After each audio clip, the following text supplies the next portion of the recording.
আসসালামু আলাইকুম রহমতুল্লাহি ওবরকাতুহু। সম্মানিত দর্শক, ঢাকার মাইলস্টোন স্কুল অ্যান্ড কলেজে যে মর্মান্তিক দুর্ঘটনা ঘটেছে সেটি নিয়ে মূলত এটি আমার প্রথম ভিডিও। আমি খুবই দুঃখিত যে যখন এই দুর্ঘটনাটি ঘটলো তখন থেকে আসলে আমি চেষ্টা করছিলাম বিষয়টি নিয়ে বক্তব্য দেওয়ার জন্য। আমি ঢাকার বাইরে আছি বেশ কয়েকদিন ধরে, এবং আমি যেখানে আছি সেখানে আসলে কয়েকদিন খুব ঘন ঘন কারেন্ট চলে যাচ্ছে, ইন্টারনেট থাকছে না। এর কারণে আসলে আমি ভিডিও করতে পারিনি, আর আমার শরীরটা বেশি ভালো ছিল না। ফলে মাইলস্টোন কলেজের যে দুর্বিষহ, দুঃসহ, বিয়োগাত্মক দুর্ঘটনা যে ঘটেছে, ইতিহাসের অন্যতম দুর্ঘটনা, সেটি নিয়ে যখন সারা বাংলাদেশ স্তব্ধ, তখন আমি আমার চ্যানেলে সেই গত 7-8 দিন আগে যে সকল ভিডিও আমি করে রেখেছিলাম পুরনো, সেই ভিডিওগুলো আমি আপলোড করেছি। এবং আপনারা জানেন যে এই চ্যানেলের একটা স্বাভাবিক গতি রয়েছে, ইউটিউব চ্যানেলগুলো, সেখানে নিয়মিত ভিডিও দিতে হয়। আমি দৈনিক 3টি করে ভিডিও দেই, এবং এটার অ্যাগেনস্টে এটার অ্যালগোরিদম চালু হয়ে গেছে আমার এই চ্যানেলটির। তো সেক্ষেত্রে আমি যদি সেই ভিডিওগুলো না দেই, তাহলে এই চ্যানেলটি পিছনে পড়ে যাবে, অ্যালগোরিদমের পিছনে পড়ে যাবে। এবং আবার সেই নতুন অ্যালগোরিদমে ফিরে আসা, এটা অনেক সময়, ধরুন একটা চ্যানেল 7 দিন সে পিছনে পড়ে গেল, ভিডিও দিল না, আবার নতুন করে তাকে লাইমলাইটে আসতে হলে হয়তো তাকে 2-3 মাস আবার পরিশ্রম করতে হবে।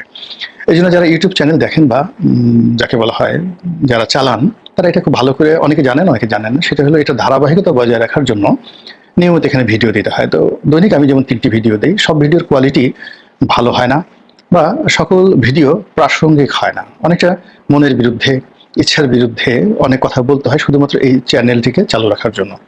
এখন আপনারা হয়তো বলতে পারেন যে আপনার তো টেলিভিশন টক শোতে আপনি যান নিয়মিত, তারপর আপনার রাজনীতি আছে, ব্যবসা বাণিজ্য আছে, আপনার এই সমস্ত ইউটিউবিং করার দরকারটা কি? বাস্তবতা হলো যে গত 6 বছর ধরে আমি ইউটিউব চ্যানেলটা ধীরে ধীরে গড়ে তুলেছি, এবং শেখ হাসিনার জমানাতে যদি আমার এই ইউটিউব চ্যানেলটা না থাকতো, বিশ্বাস করেন তারা আমাকে কিন্তু গুম করে ফেলতো। কাজে এই যে সামাজিক মাধ্যমটি, এটি আমার রাজনীতিতে, আমার অস্তিত্বে, আমার বেঁচে থাকার জন্যে, এবং জনগণের সঙ্গে আমার যে সম্পৃক্ততা, এই জন্য আমাকে যে সাহায্য করেছে, সহযোগিতা করেছে, এই কারণে অনেক সময় আমার মনের বিরুদ্ধে অনেক ভিডিও করি বা ভিডিও আপলোড করি, যেগুলো ধারাবাহিকতার জন্য। কেন প্রতিদিন 3টি ভিডিও করাটা আসলে শোভনীয় নয়, আমার কাছে ভালো মনে হয় না, আমার কষ্ট হয় খুব, তারপরে এই কাজটা করি। এবং যেহেতু আগে প্রথমে একটা ভিডিও করতাম, তারপরে 2টো ভিডিও, কিন্তু গত জুলাই মাসে, মানে 2024 সালের জুলাই মাসে, যখন দেশের অবস্থা খুব উত্তল, মানুষ চাচ্ছিল যে আমি আরো 8টা-10টা ভিডিও করি, কিন্তু আমি তখন 3টে করেছি। কেননা যদি 8টা-10টা একবার উঠে যাই, তখন আবার যদি আমি 8-10 থেকে নামতে থাকি, তাহলে এই চ্যানেলের অ্যালগোরিদম কমে যায়। তো এই কারণে যে লম্বা বিবৃতি দিলাম, এই কারণে যে মাইলস্টোন এই কলেজের যে দুর্ঘটনা, এটি নিয়ে দেরি হয়ে গেল আমার আপনাদের সামনে আসতে। আপনারা সবাই ক্ষমা সুন্দর দৃষ্টিতে দেখবেন। আমার একটা সংবেদনশীল মন রয়েছে, আমি একজন পিতা, আমার 3টে সন্তান রয়েছে যারা সবাই বড় হয়ে গেছে। তো যারা ওখানে আহত হয়েছে, নিহত হয়েছেন, তারা আমার সন্তানের চেয়ে খুবই ছোট। আমার একেবারে ছোট সন্তানটিও বিশ্ববিদ্যালয়ে পড়ে, বড় ছেলেটি পিএইচডি করছে, পুত্রবধূ সেও পিএইচডি করছেন। তারা একজন কম্পিউটার সায়েন্সে আর একজন ডাক্তারিতে দেশের বাইরে পড়াশোনা করছেন। মেয়ের জামাই, তারাও খুব ভালো অবস্থানের মধ্যে আছেন। একেবারে ছোট ছেলেটিও সে বিশ্ববিদ্যালয়ের ছাত্র। তো সেই দিক থেকে আমি এই যে যাকে বলা হয় মাইলস্টোন কলেজের যে দুর্ঘটনা বা ট্র্যাজেডি ঘটেছে, সেখানে যারা আহত হয়েছে, নিহত হয়েছেন, আমাকে আসলে আমার ছেলেমেয়েরা যখন 1, 2, 3, 4, 5 সেখানে পড়তেন, তাদের সঙ্গে যখন আমার একটা হৃদ্যতাপূর্ণ সম্পর্ক ছিল, রোজ আমি স্কুলে নিয়ে যেতাম, আমি স্কুল থেকে নিয়ে আসতাম, আমাদের মধ্যে ভাব বিনিময় হতো, কথাবার্তা হতো, কত রকম খুনসুটি হতো, সেই স্মৃতিগুলো আমার কাছে সামনে চলে এসেছে। এবং আমি ভেবেছি যে আজ যদি আমার মেয়ে বা আমার সন্তান ওখানে পড়াশোনা করতো, তাহলে তাদের যদি এরকম দুর্ঘটনা ঘটতো, তাহলে আমার কি হতো। ফলে কি হলো, যারা হারিয়েছেন তাদের মতো আমি বেদনা হতে পারবো না, কিন্তু যে দৃশ্য আমি দেখেছি, আমার হৃদয় মন ভেঙে গেছে, আমার মাথার উপরে রীতিমতো বাজ পড়েছে। আমি এতটা মনক্ষুণ্ণ হয়েছে যে গত 8-10 বছর আমি এতটা কষ্ট পাইনি, এতটা দুঃখ আমাকে কখনো তাড়া করেনি। তো যার জন্য আমি প্রথমে ভিডিও শুরুতে যারা আহত হয়েছে, নিহত হয়েছেন, তাদের সকলের জন্য সমবেদনা। যারা নিহত হয়েছেন তাদের জন্য জান্নাতুল ফেরদাউস, এবং নিহতর যারা পরিবার, আল্লাহ রাব্বুল আলামিন যেন তাদেরকে এই দুঃখ যাকে বলা হয় কাটিয়ে ওঠার তৌফিক ইনায়েত করেন। যারা আহত আছেন তাদের উন্নত চিকিৎসা, সর্বাধিক সুন্দর চিকিৎসা এবং সুস্থতার জন্য আল্লাহর দরবারে ফরিয়াদ করছি। এখন বক্তব্য হলো যে এই যে এত একটা দুর্ঘটনা আমাদের জাতীয় জীবনে ঘটলো, এটা কি কারো পাপ, নাকি ভুল, নাকি অন্যায়, নাকি ইচ্ছাকৃত? এই জিনিসগুলো এখন আলোচনা করতে হচ্ছে। প্রথমত হলো যে বিমানটি, যেটিকে বলা হয় ফাইটার প্লেন বা জঙ্গি বিমান, এই বিমানটি ঢাকা শহরে উড়ে তারা ট্রেনিং করছিল এবং যে পাইলট তিনি নিঃসন্দেহে বাংলাদেশের একজন সূর্য সন্তান। তার একেবারে কর্মজীবনের সর্বশেষ পরীক্ষাটা ছিল এই বিমানটিকে কেন্দ্র করে, এবং এই দুর্ঘটনাটি এটি ঘটেছে এখানে। যদি আমরা এটাকে খুব স্বাভাবিকভাবে ধরি তাহলে দুঃখ পাবো, কষ্ট পাবো, কিন্তু বিতর্ক হবে না। কিন্তু এখানে স্বাভাবিকভাবে এই বিষয়টি ধরার কোনো রকম সুযোগ নেই। মনে হচ্ছে এই ঘটনার সাথে আন্তর্জাতিক চক্রান্ত রয়েছে, মনে হচ্ছে এই ঘটনার সঙ্গে আমাদের দেশীয় বিভিন্ন সংস্থার যারা দুর্নীতিবাজ কর্মকর্তা রয়েছেন তাদের দুর্নীতি রয়েছে। মনে হচ্ছে যে এই ঘটনার সঙ্গে অনেক অদক্ষ যারা লোকজন রয়েছে তাদের অদক্ষতা কাজ করছে। মনে হচ্ছে এই ঘটনার সঙ্গে অনেক যাকে বলা হয় অযোগ্য অথর্ব লোকের যে উল্লম্ফন সেটা রয়েছে। একে একে সেই জিনিসগুলো বলছি, নিচে থেকে শুরু করি। প্রথমত স্কুল অ্যান্ড কলেজ যে জায়গাটিতে প্রতিষ্ঠিত হয়েছে, এখন সিভিল এভিয়েশনের অনুমতি, তারপরে বিমান বাহিনীর অনুমতি ছাড়া ওই এলাকাতে এরকম একটি স্থাপনা করা যায় কিনা এটি আমি জানি না। যদি সেখানে ফাইটার প্লেনগুলো নিয়মিত উড়ার বিধান থাকে তাহলে তো অবশ্যই সিভিল এভিয়েশন এবং বিমান বাহিনী কর্তৃপক্ষের একটা অনুমোদন ওখানে লাগবেই। তো সেটা কিভাবে করা হয়েছে আমার জানা নেই। দ্বিতীয়ত, এরকম একটা দুর্ঘটনা যদি ঘটে, বিশেষ করে যখন অগ্নিকাণ্ডের মতো ঘটনা ঘটে, সেখানে মাইলস্টোনের মতো একটা আধুনিক শিক্ষা প্রতিষ্ঠানে প্রায় সকলেরই এই ধরনের নিয়মিত ট্রেনিং, ফায়ার ফাইটিং ট্রেনিং এটি দিতে হয়, যে কোনো কারণে অগ্নিকাণ্ড ঘটতে পারতো। এখন ওখানে যে ঘটনাটি ঘটছে সেটা অন্যভাবে ঘটতে পারতো। তো যেটা আমরা দেখলাম যে এরকম একটা পরিবেশ পরিস্থিতি মোকাবেলা করার জন্য ওখানে করে যারা ছাত্র শিক্ষক তাদের কোনো রকম মানসিক প্রস্তুতি ছিল না, এবং তারা সবাই দিশেহারা হয়ে পড়েছে। এটা আধুনিক যুগে একেবারে অসম্ভব।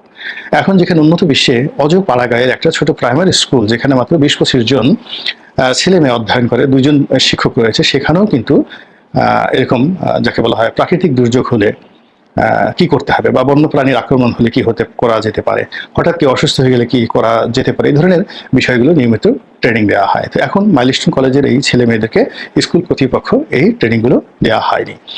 দ্বিতীয়ত হলো যে তাদের এরকম একটা আধুনিক স্কুল অ্যান্ড কলেজ, সেখানে তাদের যে আইডি কার্ড রয়েছে সেখানে তাদের ব্লাড গ্রুপটা খুবই জরুরি ছিল দেওয়া, যেটা দেওয়া হয়নি। ব্লাড গ্রুপটা নিয়মিত দেওয়া হয়নি। তাদের অ্যাটেন্ডেন্সের যে সিস্টেম থেকে শুরু করে অন্য যে বিষয়গুলো রয়েছে সেগুলোতে আমি দেখলাম যে যথেষ্ট গাফিলতি রয়েছে। এবং এখানে তাদের অনেকগুলো বাস রয়েছে, গাড়ি রয়েছে ছেলে মেয়েদের আনা নেওয়ার জন্য, কিন্তু তাদের ওরকম পর্যাপ্ত অ্যাম্বুলেন্স বা মেডিকেল সেবা তার কোনো নজির কিন্তু আমরা দেখিনি। ফলে এখানে যে হতাহতের যে ঘটনা, সেই ঘটনায় যদি তাদের পূর্ব পরিস্থিতি থাকতো তাহলে ঘটনা আরো কম হতো।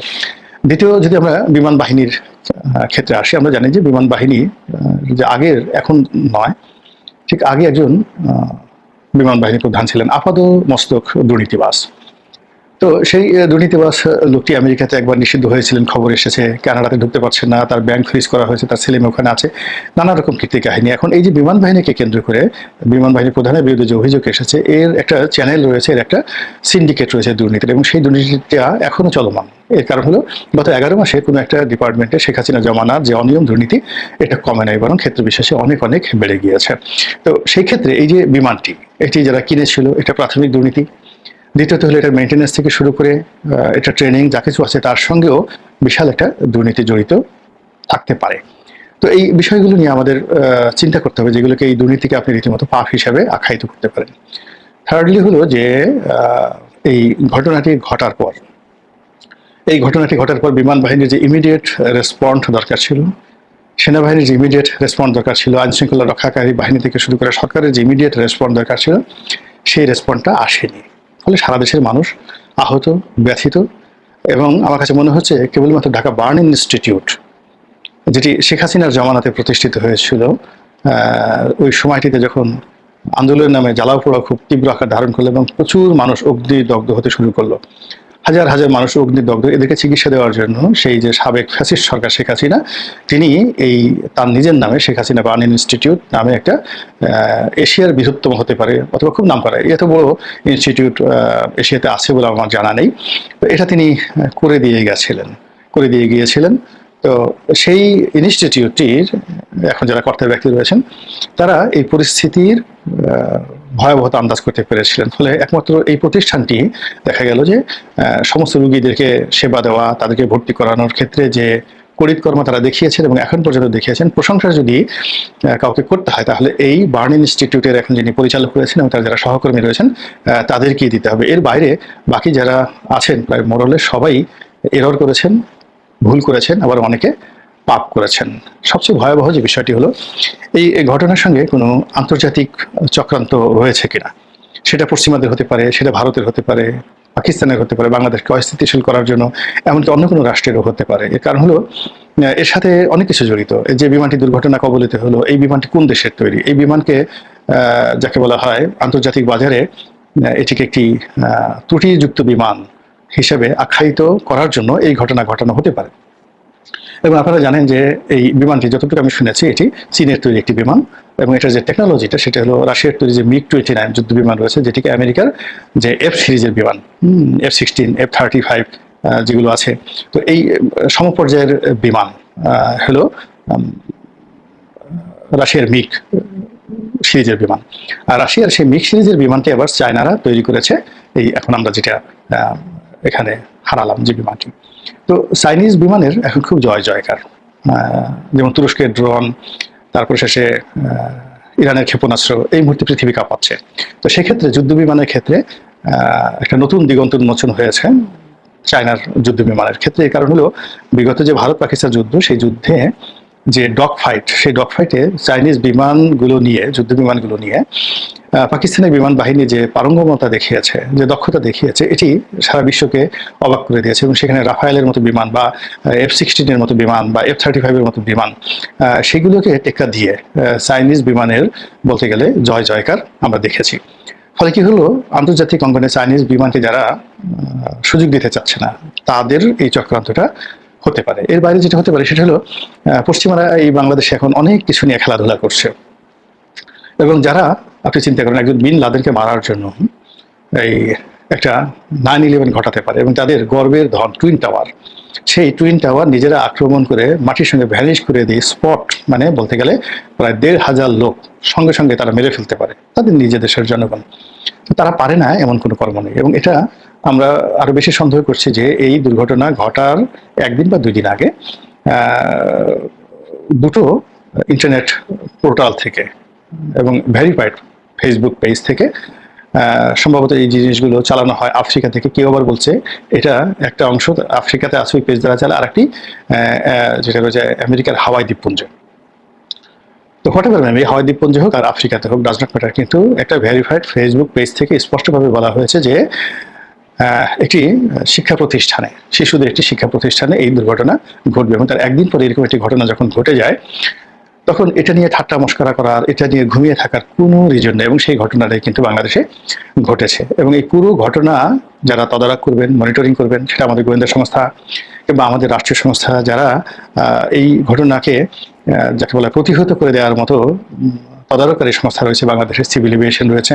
এই কারণ হলো এই যে বিমানটা যখন উড্ডয়ন করেছে, সেখানে তো সিভিল এভিয়েশনের গ্রিন সিগন্যাল ছাড়া তারা এই কাজটি করতে পারেনি। তো সমস্ত কাজের মধ্যেই আমার কাছে মনে হচ্ছে অসামঞ্জস্যতা রয়েছে, অদক্ষতা রয়েছে, ক্ষেত্র বিশেষে চক্রান্ত থাকতে পারে, পাপ থাকতে পারে, গুনাহ থাকতে পারে, দুর্নীতি থাকতে পারে। এবং তার ফলে কি হলো, বাংলাদেশের এই দুঃসময় যেটা বাংলাদেশ নিতে পারছে না, এখন অর্থনৈতিক অবস্থা এত খারাপ, এখন যাকে বলা হয় আমাদের রাজনৈতিক অবস্থা যত খারাপ, মানুষের মন মানসিকতা ভার হয়ে আছে। তারপরে আবার সেই 11 মাস পরে নতুন করে একটা জুলাই বিপ্লব এসেছে, যেখানে জুলাই চার্টার হবে, তারপরে শেষে একটা নির্বাচন হবে সামনে। এরকম যখন আমরা স্বপ্ন দেখছি, ঠিক সেই সময়টাতে এরকম একটা বেদনাদায়ক এবং বিয়োগাত্মক যে ঘটনা, এটা এ জাতি বহন করতে পারছে না। মানুষ ভেঙে পড়েছে, সব মানুষের মন খারাপ, আমাদের আকাশের মন খারাপ, বাতাসের মন খারাপ, আমাদের পশু পাখি কীট পতঙ্গের মন খারাপ। চারিদিকে তাকিয়ে দেখবেন যে এই দুর্ঘটনার ফলে গাছের পাতাটাও ঠিক মতো নড়ছে না। কাজেই এরকম একটা বিয়োগাত্মক ঘটনা থেকে আল্লাহ আমাদেরকে অনাগত দিনে, আগামী দিনে হেফাজত করুন, রক্ষা করুন। এই দুঃখ কষ্ট আমাদের শত্রুদের জীবনে যেন কখনো না আসে। আমরা গাজার শিশুদেরকে নিয়ে আহাজারি করি বাংলাদেশে, কিন্তু যে দৃশ্য সৃষ্টি হয়েছে মাইলস্টোন স্কুল অ্যান্ড কলেজে, এটির সঙ্গে গাজার যে